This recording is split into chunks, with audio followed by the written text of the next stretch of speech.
So before we go, I've still got to make fun of Upper Deck Innovation one more time before I log Oh, off for the night. yeah. So I looked at that website one more time, just look at the images and everything, and it still makes me laugh.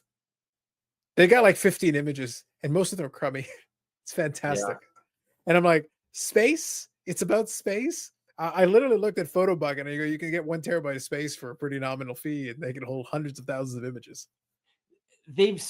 Jason Mashra said that in like 3 different interviews. It's You fantastic. know, you're like, it's like innovation, like, fuck, like server space?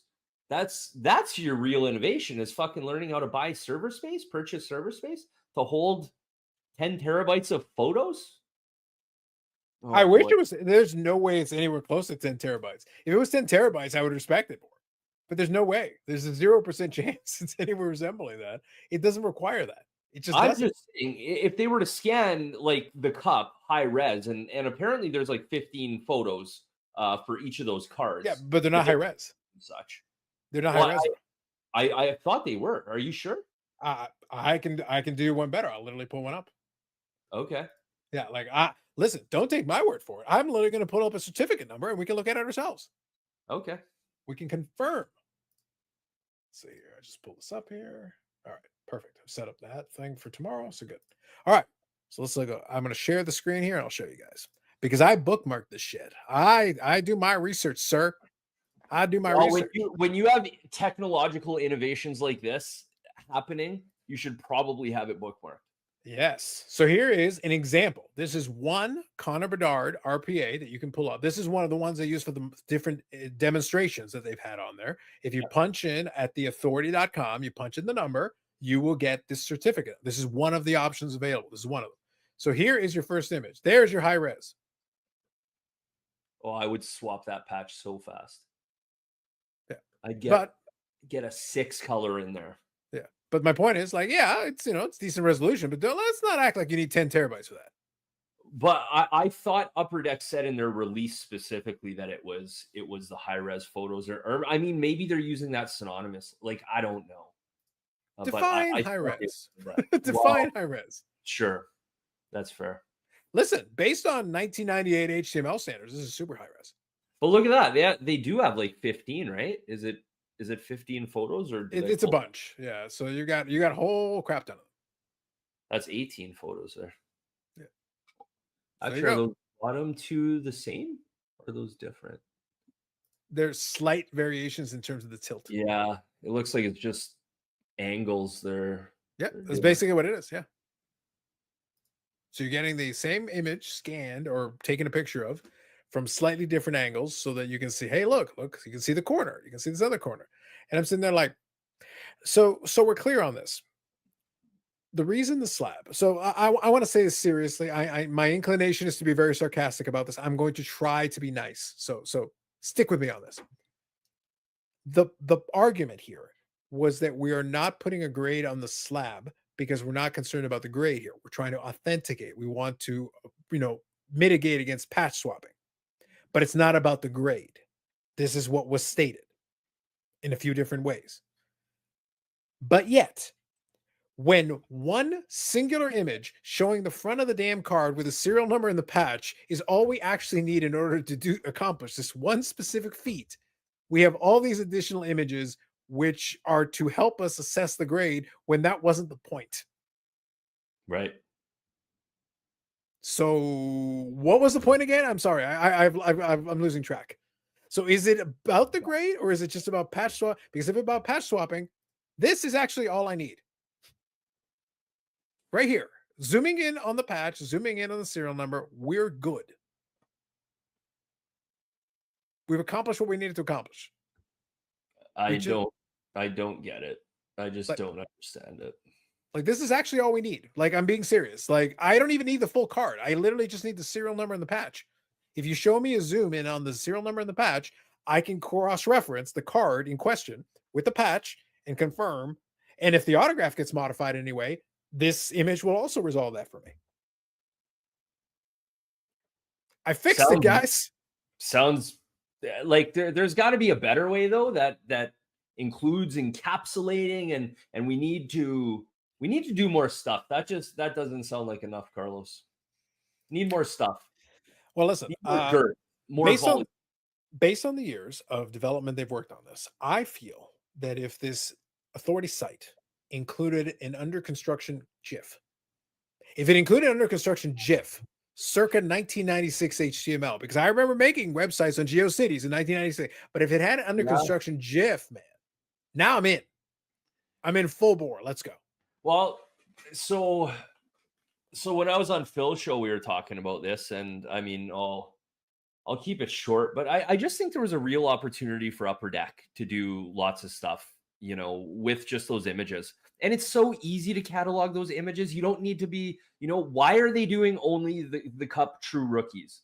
Because they put this fucking piece of plastic on it and it costs them money. Why don't they take pictures of everything? Like it's absolutely mind numbing. But there's so many opportunities, like so many things you can do. They could make an e-pack, a physical e-pack, like make, achievements. What's that going to do? It's going to get more people buying their shit. Isn't that what they want? Like there's opportunities here, but instead they put it in this plastic case and they're like, here you go. Now people can't tamper with it because we encased it in concrete. It's like, was that really the easiest solution, or perhaps there were opportunities somewhere? It's all, I'll stop because I'll just fucking go on and on. But it's unbelievable. And some people are like happy. They're like, well, at least Upper Deck's doing something. And I do fall in that category. I am happy that they're protecting. Well, I went out of my They just way. take I the went out of my picture. way in that video, where at the same time I'm poking fun at it. I went out of my way to say about 14 times, it's better than nothing. It is, and it is Yeah. an attempt. I'm trying to give credit that, hey, the alternative was do nothing. Fair enough. So you did take a step, but I'm sitting there like, but I don't feel like for the amount of energy you put into this, you got the payoff here. Because you could have a couple of different ways accomplish a lot of what you were trying to do. But the irony, and again, bless them, bless their hearts.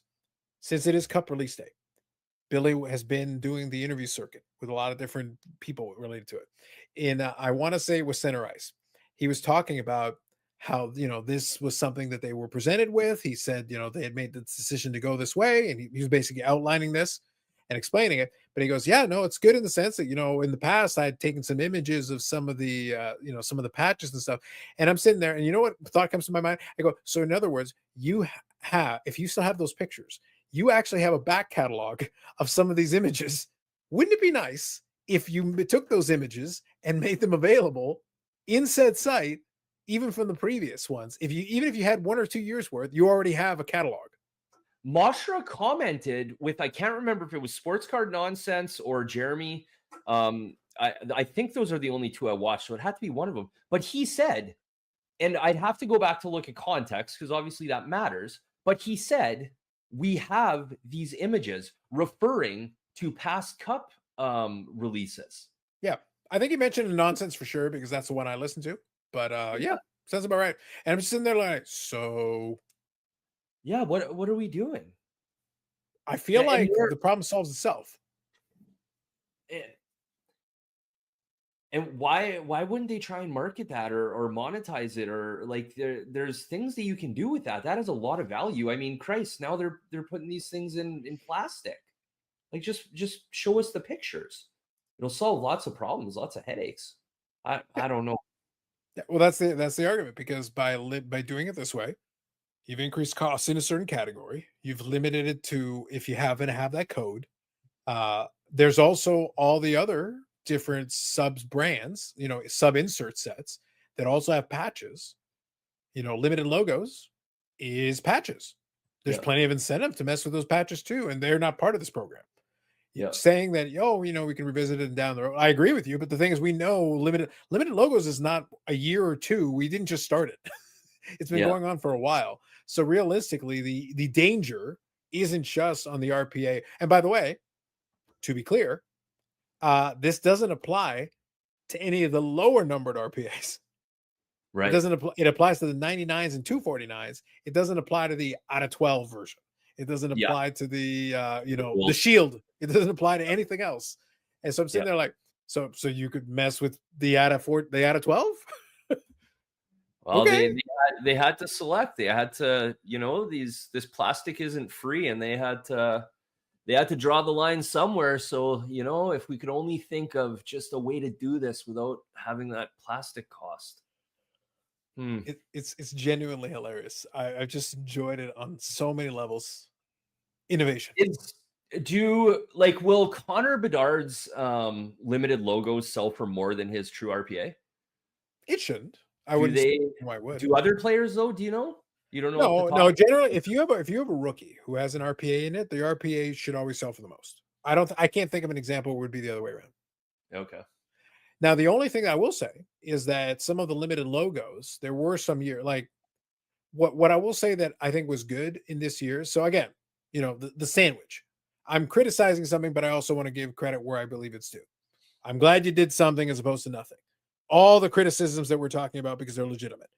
But let me give you credit for this. The Bedard is for this RPA is actually game used.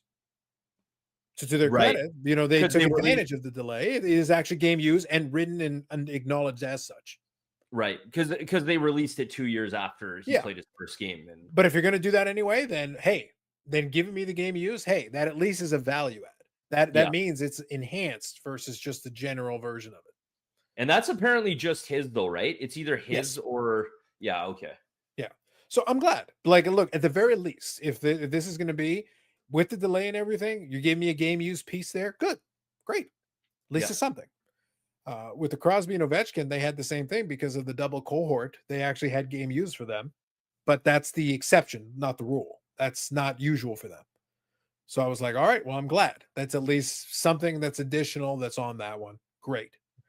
But the rest of it is like, we're making this so hard when it really shouldn't be that difficult. I can poke fun at it, but the reality is like, no, this doesn't have to be this hard. The solution, you didn't have to over-engineer the solution. You want to do something fancy after the fact, great, but for the moment, then don't brag to me until you reveal the fancy part. I'm waiting for the fancy part. When does that kick in? Do you think they have more up their sleeve? Upper Deck does? I don't. but people genuinely they've convinced them.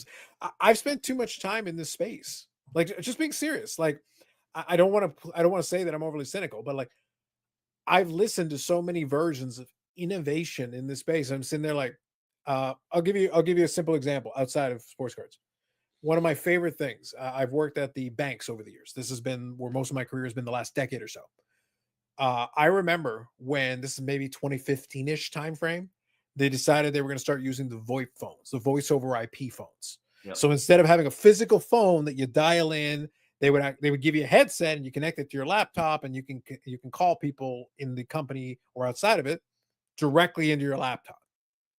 This is good. Like, today it's the standard. Like, I'm on Teams, or if you need to do a call, you can do it all on the laptop. Pretty standard. Even in 2015, that technology has been around for 10, 15 years, even at that point. Right. But it was pitched to us like this great innovation. I'm sitting there like, voice over IP I was making internet phone calls 10 years ago. What are you talking about? Yeah. Like, this is not innovation. It's new to you. It is new here for what we're doing here, because a bank tends to be more conservative with the technology it's implemented. It waits until it's already been vetted. It's been used for a long time. There are several iterations that have passed. And at this point, it's a pretty solid technology, and then they'll use it. But it's not innovation, is my point. That's all I'm saying. Yeah. Yeah. Was it an improvement? Yes. It was an improvement over what we were doing before. We had to dial into the physical phone. That is 100% true. But it is not innovative in any way, shape, or form. Yeah. Yeah. So that's where my head goes. Like, when I hear this, that's what I'm thinking about, because I literally lived it. I'm like, I had them try to convince me this is innovative. So guys, I literally was making voice over IP phone calls 10 years ago. Yeah. So I agree that it's better than what you were doing before. And I agree that it is new technology you haven't used here, but it has been used many times by many companies. Yeah. But it's something, it's better than nothing. I get it. Put better patches in all RPAs. Don't need to swap them out. Well, that's another way you could go with it. If you do player warn, though, here's the thing. I will agree with Eddie on this. If the patch is a player warn, then there's no excuse for not every patch being the greatest patch of all time. Right. because you could literally have a player wear a jersey that is only chest patches. So you probably didn't see the chat we were having in. You mean the war you were having? I did skim quickly, and I saw that you were battling with your own Discord. in That the was with fun. about the patches, Yes. about game worn, player I think you worn. were. Like, I don't remember the whole thing, but I know you were making one pitch that obviously they were arguing with you with about this specific thing with game worn versus player worn or something. What was the yeah, specifics? well, so fake hockey patches. I believe that's his name on Instagram. He does a Okay. great service, has a great Instagram account. All the hockey patches that are swapped out, like he does a lot of work and does good shit. But what I was getting at is I posted a story on my Instagram actually, which it was an Eric Carlson patch, Okay. and one of them was like a napkin, white piece, and it was swapped out and known to be swapped out. And there was another nice eye piece of like he was with the Senators at that time, so it was like a logo. Anyways, nice patch. Mm-hmm. And so my thing is like, if I was an Eric Carlson collector and even if that original patch was game worn, like I like the patch that it was swapped for. Like I would pay money for that. Now, if that patch was player worn or event worn, the napkin was player worn or event worn, like that to me is exactly zero value. So I like swap it out for me. Maybe there's like a place out there. Now this will get maybe I shouldn't even say that because it'd be so controversial. But like swap me out a patch. I'll take a good patch. I'll give you a Miko Rantanen. I'm not a patch guy. I like patch autos, so I wouldn't swap out of a patch auto. I don't know why. But a patch card, if you're going to give me a patch card, like I want a beautiful patch. Like look at this.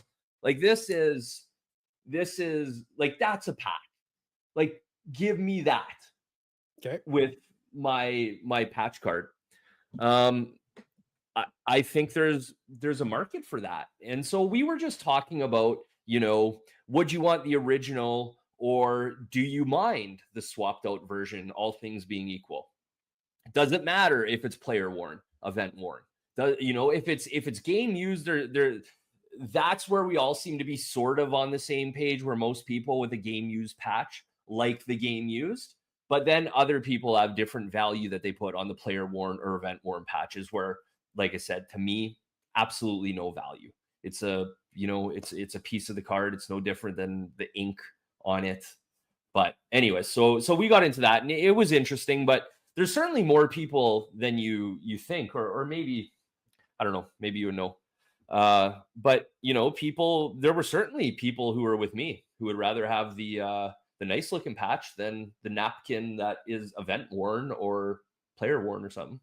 So what I'll throw in here to kind of follow up what you're saying is that so your position is not dissimilar to what Carvin Chung, who was originally the one who did Exquisite at Upper Deck and the Yeah. Cup, and he was responsible for a lot of that and stuff at Panini, Immaculate, and things like that. We Right. had a few extensive conversations back in the history of the channel. We spoke for many hours. Carvin has plenty of things to say when you pose the question to him, but we actually talked about the idea of the aesthetic of the patch versus the game worn piece. Specifically, this discussion Right. had that back in the heady days of 2020, back in ye old 2020. So, but his angle was he likes the aesthetic about it, kind of discussing what you're talking about. So Right. your direction is kind of similar to what and he's the guy who developed the Cup and Exquisite and stuff. But I think this is an important caveat here. I'm not doing the all things being equal thing. This is important.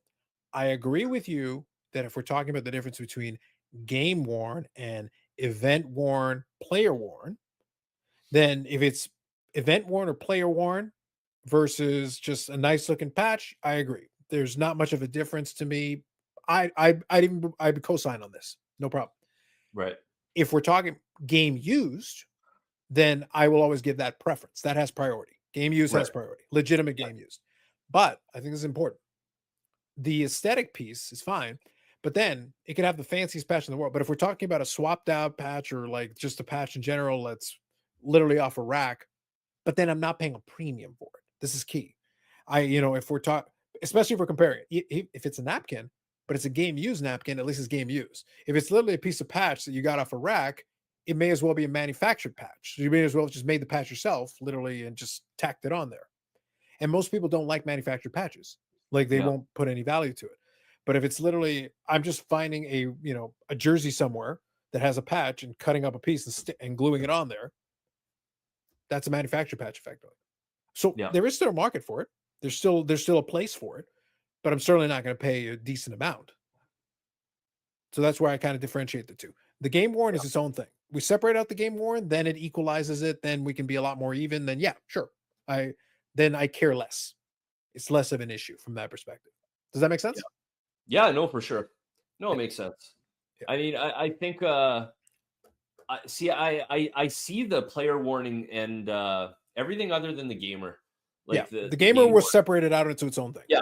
The event and the player, I don't see as very different than a manufactured patch. I mean, all these jerseys that they're getting these guys to wear at an event or however they're going about doing this are just going to be like replica jerseys that are basically off the shelf of your Jets store or your Leafs store or whatever.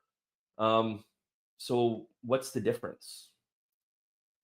You I, can you I can mean, make the there argument. are some manufactured patches where they're just like they're not on a jersey. Like I don't like that, even if it's really cool.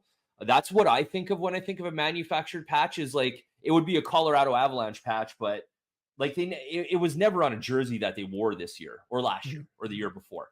Like that, I don't like that stuff. That makes no sense to me. But if it was on the jersey, a piece that was on the jersey, um, yeah, I mean, I don't know. I see those sort of the same. Just I guess just nuance in verbiage where you almost gotta I don't know. Doesn't matter. Yeah, What I is a just think manufactured patch to you?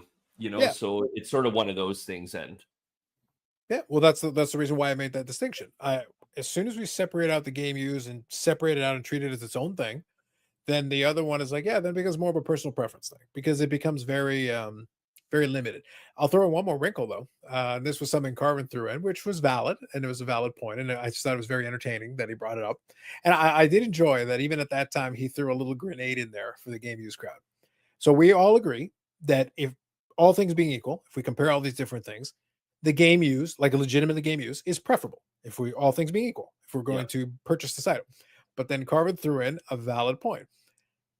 So what constitutes a game? And what I mean is this. A lot of us associate, we say, oh, you're talking about like an NHL game. You're talking about like, a regular season game or whatever. Okay. But is a preseason game good? Because it's a right, game. The player's suiting up, he hits the ice, he does whatever. Is an exhibition game considered? Is is a charity game where these right, players suit up and are playing, like Wayne Gretzky Charity Challenge, and we get patches from these jerseys. Is that a game? I guess it is, but it's not an NHL like game yeah. specific. So what constitutes then a game? I love that he threw in that little wrinkle, which by the way, you could technically get game used jerseys from these. The player wore it, he was on the ice, maybe scored a goal, did whatever. But Played is that game worn? right, yeah. Kind of is, but not exactly in the way you're thinking. And it's almost just, I mean, all this is while it's seems a little bit fun, maybe, like, it's just really horrible it has come to this. That this is really where we're at with these patches and that. Like some of I'm not big into other sports, but these tops now patches where that player wear it on his debut or doing things to link that patch to a specific game or series of games. Like in the NHL, they have sets usually generally 1, 2, 3 Mhm. home and away. So they play a series of games in them. But like having some provenance like to the jersey and where it came from, I can see some of the logistical challenges, obviously, when these things are getting chopped up at some factory in Italy or wherever they're doing this. Um, but at the same time, Tops is doing it. Like they're well, I guess that Tops now patch is a single patch. But you know what I'm saying? Like it would be cool. Like I think Fanatics is pushing the envelope in that way anyways. And I don't know the good or the bad. I don't really have an opinion there, but I listen a little bit from the outside. I think it's really interesting some of the things that they're doing and coming up with for sure. Well, I think the accessibility is the big thing they have. The biggest edge they've got over everybody else is the accessibility to be able to manufacture this for themselves, as opposed to being a manufacturer that has to go and buy these jerseys or do some kind of a deal where, like, okay, hey, we're going to get it from wherever. Maygray Group used to be one where a lot of jerseys were sold through, and you could buy, and they're game used. That's great. The teams would supply them, but then if you're Upper Deck, that would be one avenue that you could buy these jerseys from one way. And then, of course, you can have private collections and different things, but then you've got to make sure the provenance is good. You got to make sure you're actually getting these jerseys from a reputable source. Where are you getting them from? Whereas Fanatics can be like, okay, hey, we literally make your apparel. We're partnered with the leagues. The leagues are literally part of this business. Hey, guys, can you give us some jerseys? Oh, hey, guys, can you wear this patch? Michael Rubin picks up the phone, makes a call. I go, hey, guys, we got an idea. Give you a simple example. WWE has become one of their big licenses that they're really pushing hard with the Fanatics Fest and everything. That's one thing that a lot of people really like. Well, they've got Raw and SmackDown debut patches, similar to kind of the MLB one. Well, what happens? They've got pictures of the WWE superstars wearing the patch on their gear.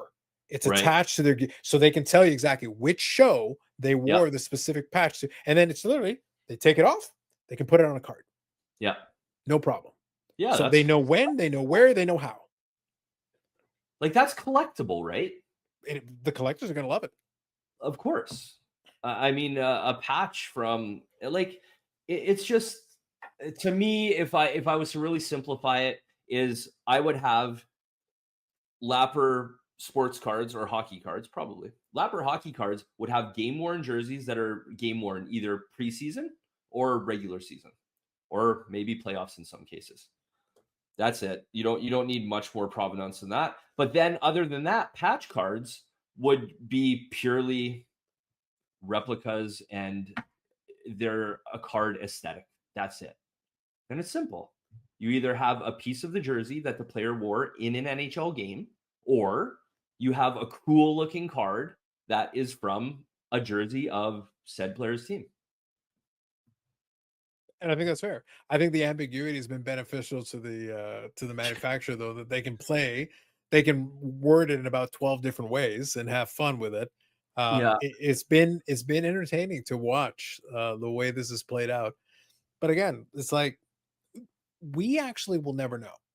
Even if you say it's game used, I have to take your word. I have no way of I can't check that. How would I find out? It seems good enough to me. Like, the patch piece seems like it's coming from the real thing. I think but that's the best we can do. We don't know for sure. Like, that's why I always laugh. At the expo, I joked with guys that I ended up buying this. Yeah. Picked up that jersey. So this is the blackout jersey was my favorite. This was my personal favorite. And this was made by Starter. So this is back when they made it with Starter. I love these jerseys are actually very nice.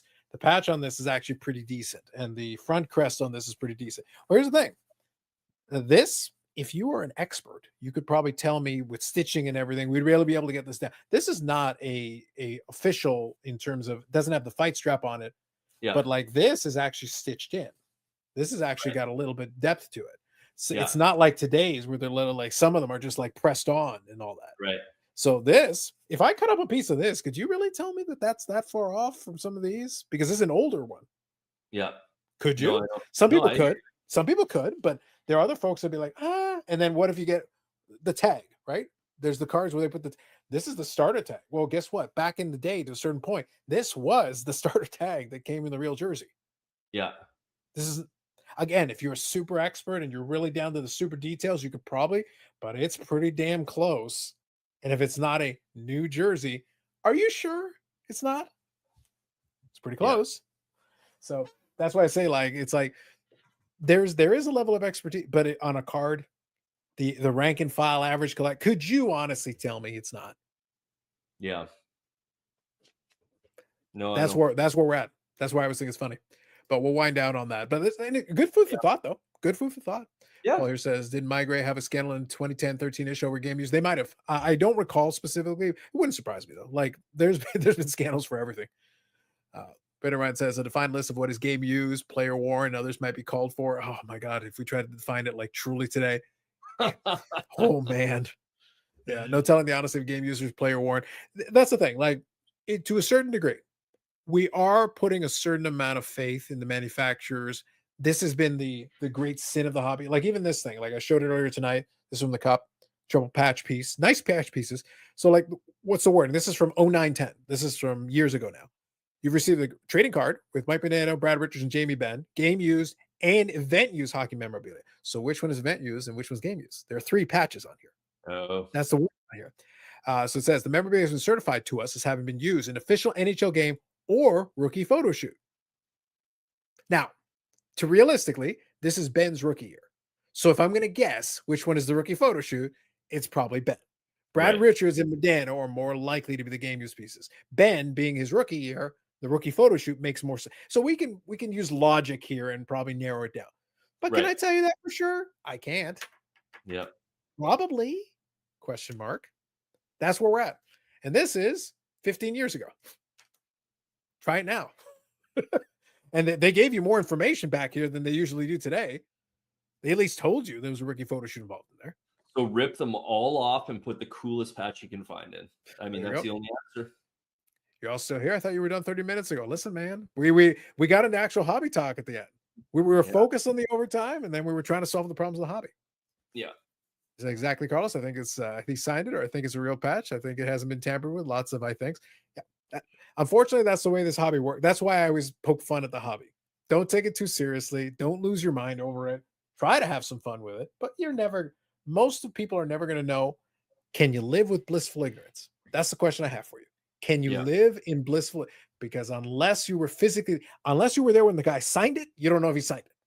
Unless you can tell me exactly the chain of custody from the moment the jersey left the players, he took it off, handed it to the trainer, then where did it go? Unless you can follow the chain of custody, you know exactly where that jersey's been. There's no way for you to know where that jersey came from. Yep. It is what it is. Aaron, a pleasure. This was great. I appreciate you joining in. Thank you to Bobby for joining in. Eric, rub mayo in your eye. Keep it up. It'll heal you. Probably fix what ails you. But I appreciate you joining in, Aaron. Yeah, thanks for having me. Hopefully we do it again. I have a golf tournament on Friday, so Friday's game I won't even that's not true. I'll get to watch. I'll probably watch on my buddies after, but yeah, but then it's Monday and Thursday. So if you're doing shows there, let me know. Yeah, Monday would normally be our podcast recording episode, but I think everybody would have more fun. We'll just do it as a live. And it'll make more sense to do it as a live. That way it makes it easy day for us. We'll basically combine the two. I've done this before where we have a little bit of fun. We're be doing it. We've done a watch along during a podcast episode. We'll record a couple of topics and we go, all right, the podcast is now over and the live stream continues. Yeah, right. And then I just cut that piece and that becomes the podcast and the rest of it's the live stream. We just go. Right. Yeah. So listen, the content, man, you gotta have the content breakup so that everybody gets the whole thing. That way you're all good to go. Yeah. All right, guys. So I'll leave a link in the description to Lapper's channel.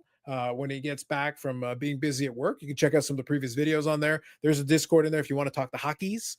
You can try to convince. There's a whole group of people there who are convinced the hockeys is real. Eric has been able to convince them. I'm not completely convinced, but we managed to talk about it anyway. So you never know. Aliens, hockey, is it real? I don't know. But anyway, all right, folks, have yourself a good one. We'll catch you in the next one.